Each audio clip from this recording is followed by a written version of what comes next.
मान्छे नलाउनु पर्यो पैसा लिँदा लगाउन मैले पैसा लिएको होइन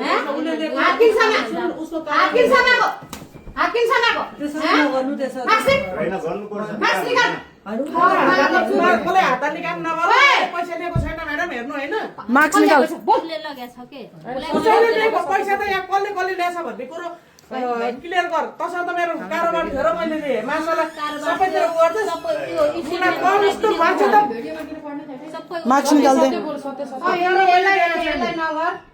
पैसा दे पैसा दे उनलाई बगैँचा कागज गरेको छ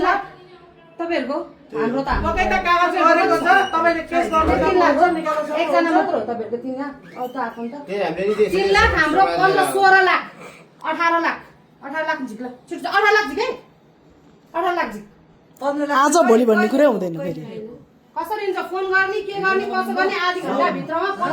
18 लाख झिक्या भन्दैछ यसले यसलाई नदेखाइरा त्यो देखाउने कुरा नि हैन लिएको उसले हो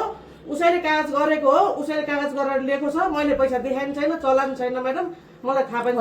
उले पैसा लगेको हो 2,50,000 उले पहिले त जग्गा पास गर्नलाई हालेको पैसा हो त्यो जग्गा पास गर्न हालेको पैसा हो त्यो 30,000 लग्यो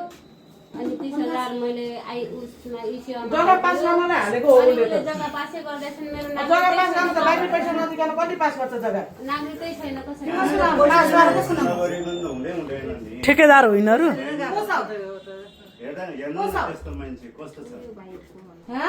किन एरोप्लेन मोडमा राखेको फोन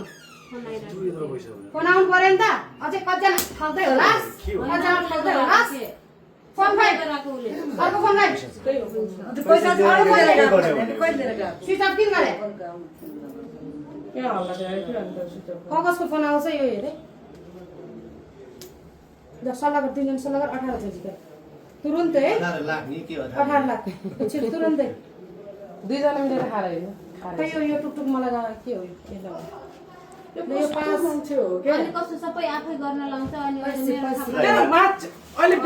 आफू सोझो बन्नै पर्दैन है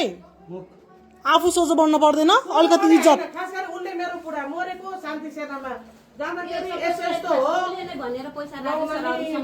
अस्तिदेखि सतर्क भएर यो संगतमै म गर्दिन बाबा यो यस्तो रहेछ भनेर पुलिसहरु घर भएको मान्छे केस हाल्छौँ क्या होइन गेस्ट हाउसमा अहिले यसैले बोलाकी मलाई उले मलाई लगेर अहिले तपाईहरुले जसरी बोलायो अहिले त्यसरी बोलाकियो मलाई अर्को मान्छेलाई लुट्ने ठाउनी भनेर प्लानिङ गर्नको लागि बोलाएको तिमीहरू उले मलाई टिकट गरेर बोलाएर चिकन गरेर बोलाएको त